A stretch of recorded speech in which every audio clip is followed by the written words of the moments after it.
There's music in the air when the infant morn is nigh, and faintest blush is seen on the bright and laughing sky. Down our way, where old-fashioned singing and homey gatherings make living mighty pleasant. The town may be kind of small, but these folks have big smiles and big hearts, and they know what it is to have simple fun. They meet every week at the home of Eli and Jenny Jenkins, where they practice the singing they'll do at church socials and all the friendly gatherings down our way. Land sakes, that always happens when I got biscuit dough all over my hands. All right, I'm a-coming as soon as I can. Hello? Oh, it's you, Patience. Yes, I did everything just as you told me. Uh-huh. Oh, it'll be grand. Hello, Jenny. Oh, excuse me. I didn't notice you was talking on the phone. Hello, Eli. What's that? Oh, what's that, Patience? Well, of course I won't tell him. This is too important to have any slip-ups. Uh-huh. I should have said you was listening on the phone. Nobody but Patience can keep up such a jabber as that. Yes, you can trust me. This is too important to let anything happen. The decision is made, isn't it? All right. Goodbye, Patience. Goodbye, Mrs. Baxter. Goodbye, Mrs. Holcomb. I thought you was talking to Patience. I was. Well, then what was you doing saying goodbye to them other two? Well, they're on the party line, so as I always show them the courtesy of saying goodbye. But, Jenny, do you like them listening in on your conversation? Of course not, but by being polite to them, I at least keep them happy so as they don't repeat the worst of what they hear. There's no figuring you women out. It sounded like you and Patience was talking over something mighty important. Yes, we was, Pa. Some pretty big plans is being laid, if I overheard correctly. You did? From the way it sounded at this here end, I'd say it must be about as important as anything that ever happens down our way. Will be, Pa. Doggone it, Jenny. A man can have a heap of money, and he can be as strong as a team of horses and as smart as one of them there school teachers. But if a woman's got a secret, he'll still feel like the biggest dad-blasted old fool that ever lived. While Eli and Jenny are getting ready for the weekly singing practice, the two younger members of the group, Cliff and Alice, are discussing what number to select for the church social. Leastwise, that's the excuse Alice made when she dropped into Cliff's gas station. It sure is a nice surprise to have you drop in this way, Alice. You said that a moment ago. I did? Well, it'll bear repeating. It sure is a nice Oh, stop. Besides, I'm the one that had a nice surprise. Imagine finding that you have a piano here in the gas station. It has a pretty tone, too. I vocalize between every 5 gallons of gas. It must be fun running a gas station and meeting lots of people. I've done a lot of thinking since I've been here. Must be deep thinking from that somber look. I guess I've wished that singers could be more like the gasoline I sell. Well, out in front I have 2 tanks. One is standard gas, the other is ethyl. Now I know, and everybody else knows, that the ethyl will give better performance. Yes? But here I am, a singer. I don't know whether I'm an ordinary singer or maybe an ethyl-grade singer. If I'm just ordinary, it's foolish for me to try to save money to get more training and amount to something in the musical world. So, you see what I mean? If singers could only be classified like gasoline... Yes, I see. But there's something you didn't know. I am an infallible judge of good singers. I've a mystic sense inherited from my great-grandmother. You can see for yourself. After finishing our song, if my nose twitches like a bunny rabbit, you'll know that you possess extraordinary talent. Incredible. And to think I might never have known. Let's sing before the magic sense leaves me. Do you know this? Uh-huh. Is the key all right? Fine. The flowers gently nod their drowsy heads. The birds are long since hushed and still. Hushed and still. While softly from the woodland far and near calls low and sweet the whippoorwill. The moonbeams seem to nestle in your hair,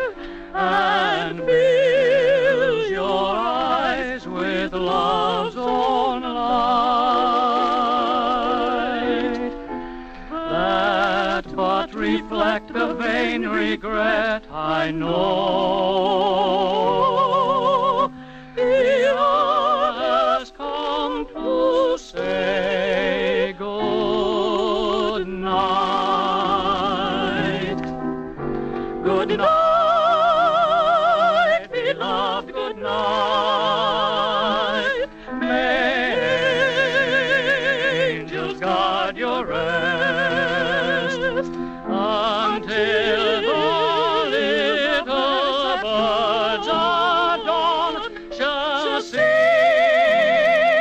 from out their nest. And oh, thy land is wide, and welcome the light, oh, welcome the light, oh, I will wait you there. Good night, beloved.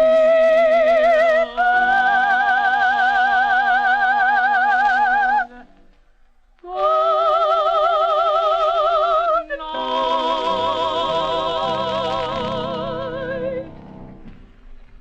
See? What? See my nose? It's twitching like mad. So it is. Cliff, please don't ever lose faith in your ability, not for a minute. Just hang on to that dream of being a great singer, because you have all that it takes. Okay, Alice, if you think so. Can you reach it? Sure, just sit still. Cliff's gas station. Who? Oh, yes, Mrs. Jenkins. Yes, we're coming right on up now. Well, Alice stopped by here. Oh, you want to speak with her? Yes, I'd like to speak with Alice a moment, if I may. Cliff says Alice with him, and they'll come right up. Tell her we're all here waiting. Hello, Alice? Yes, we're all waiting. You have? She says they already been practicing their duet down at the gas station. Don't know what advantages that could have.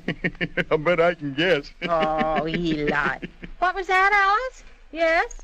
Yes, everything's working out as planned. If you'll just remember to bring the thing. Goodbye. Is Alice in on this here secret, too?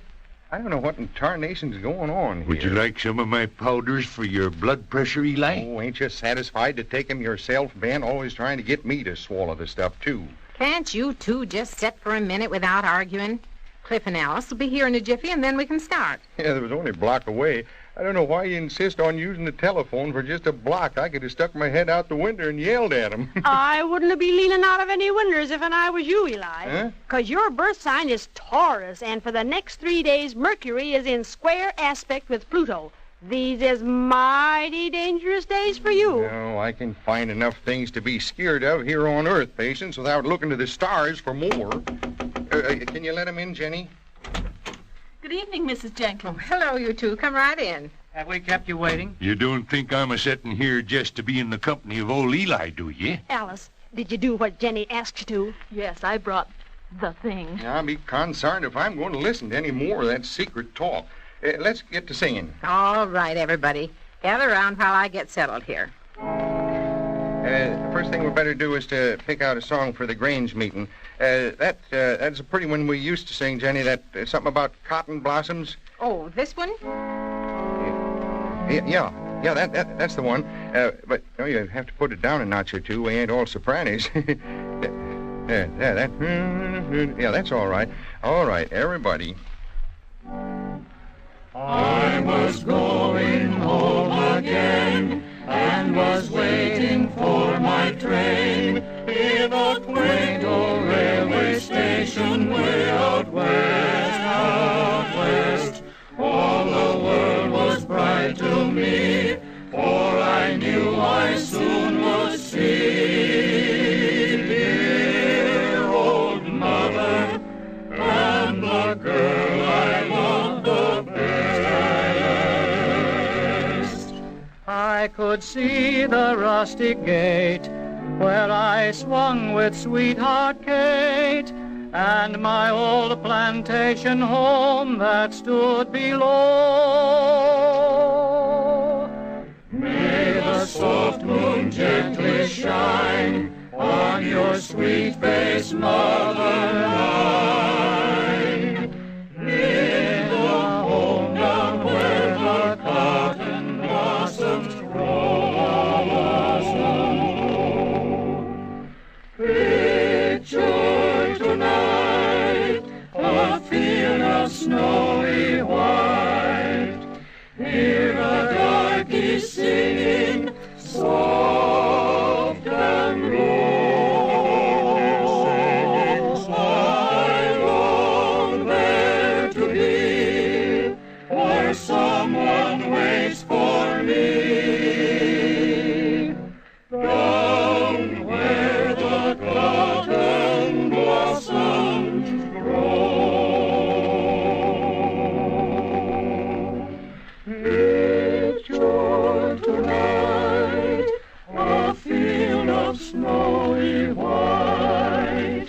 Hear the darky singing soft and low. I long there to be where someone waits for me. Down where the cotton blossoms grow.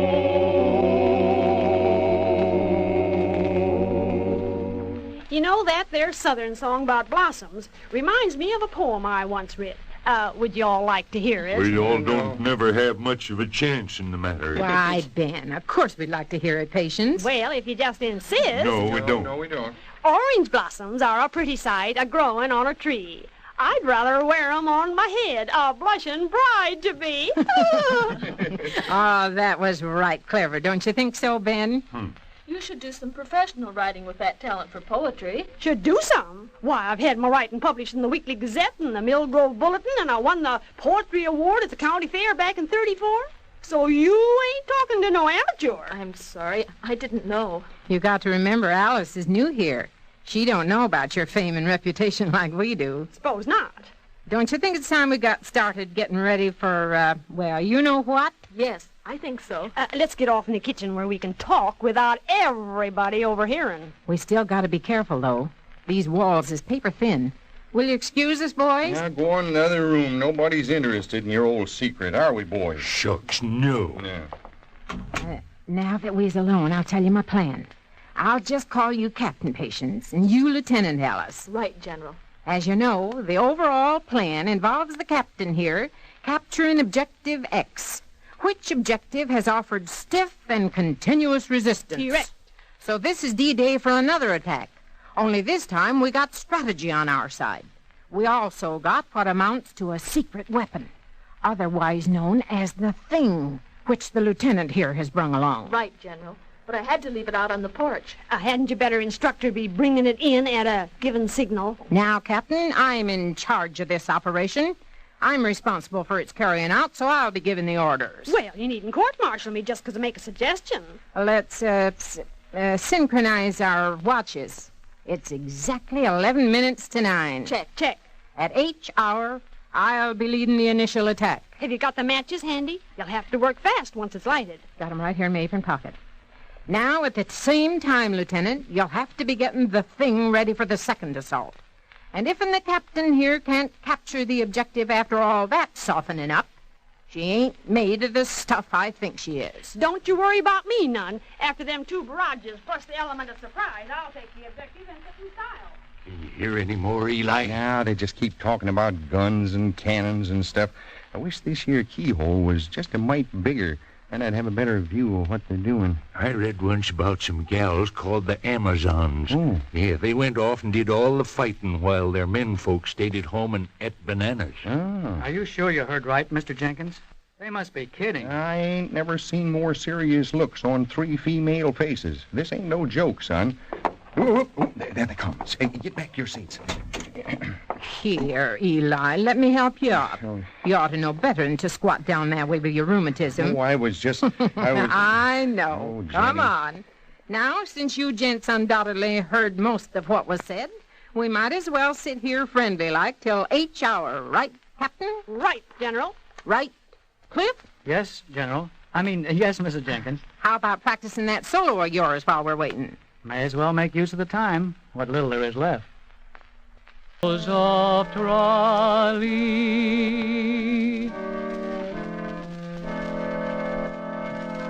Mary,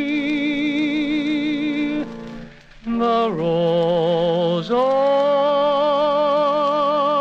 Trolley.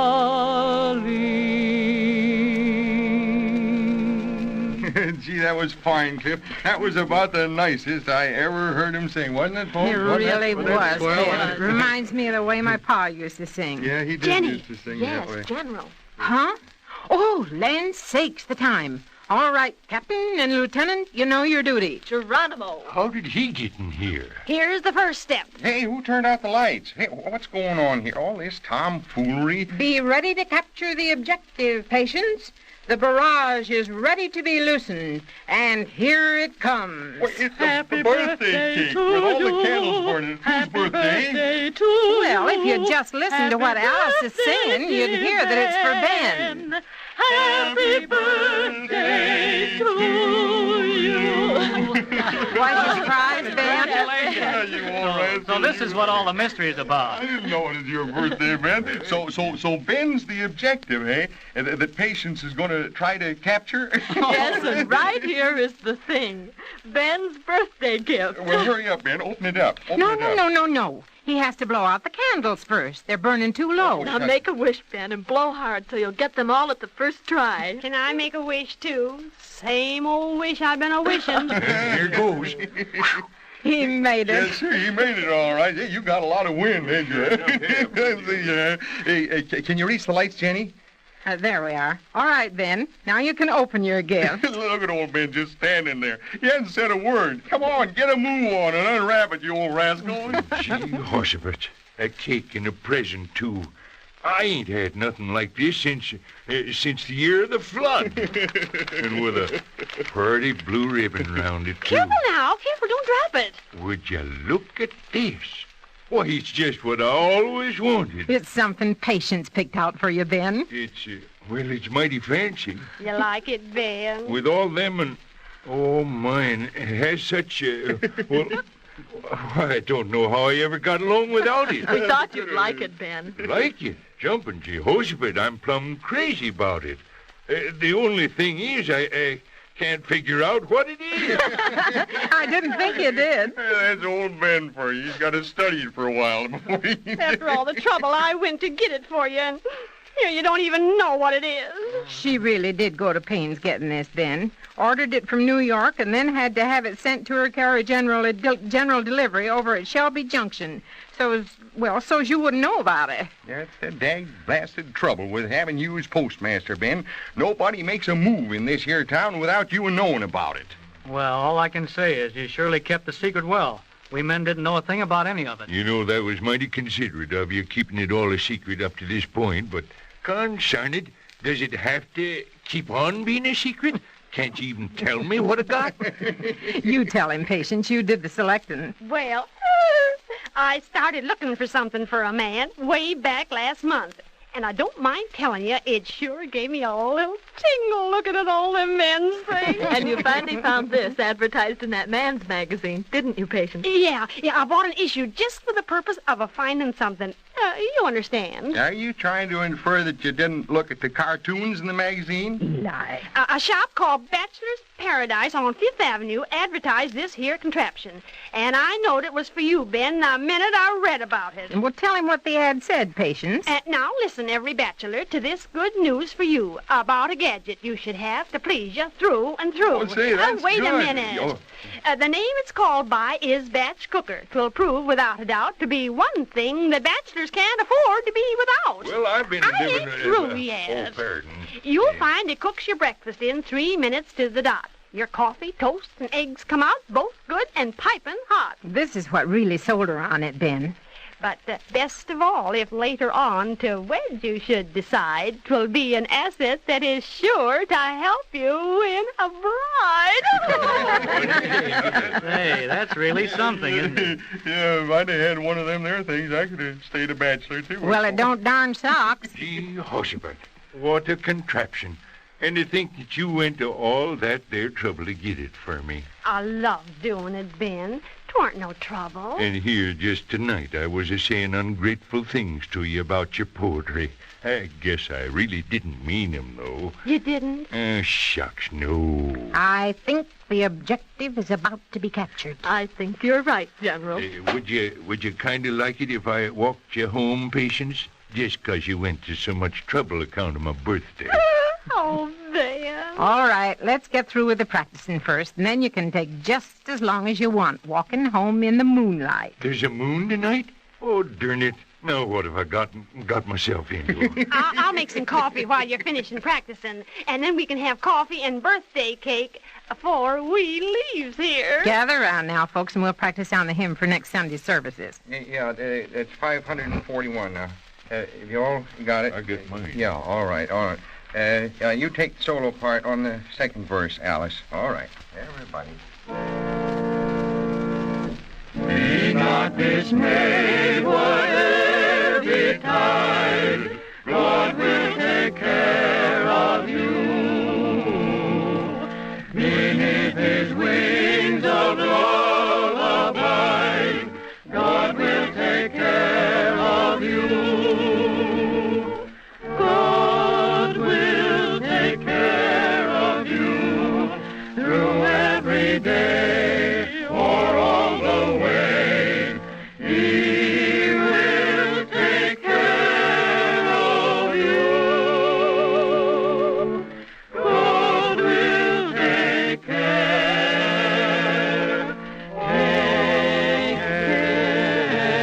of you.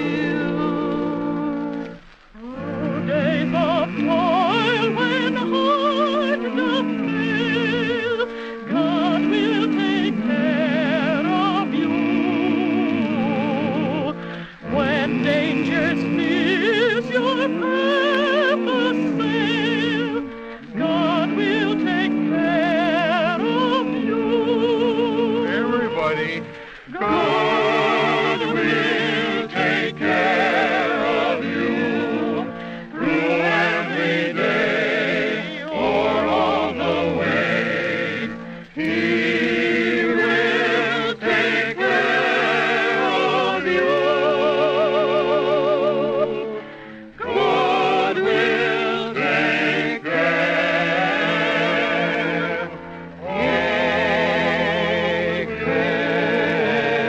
of you. Just gotta take some time. Sit down, everybody, and I'll pass this here coffee while Ben cuts the cake. Have I got to? Well, sure, Ben. It's your birthday. Well, all right, but 'pears like I'm a-getting in deeper all the time. Everybody might just as well understand that I've stayed a bachelor all these years 'cause that's what I wanted. Yeah, I know, Ben, but everybody ought to always remember that half of knowing what you want is knowing what you have to give up to have it. There's music in the air when the infant morn is nigh, and faintest blush is seen on the bright and laughing sky. It's been a right nice visit, folks. Won't you drop in again next week for another evening of singing? We have some mighty pleasant times down our way, so we'll be looking for you. There's music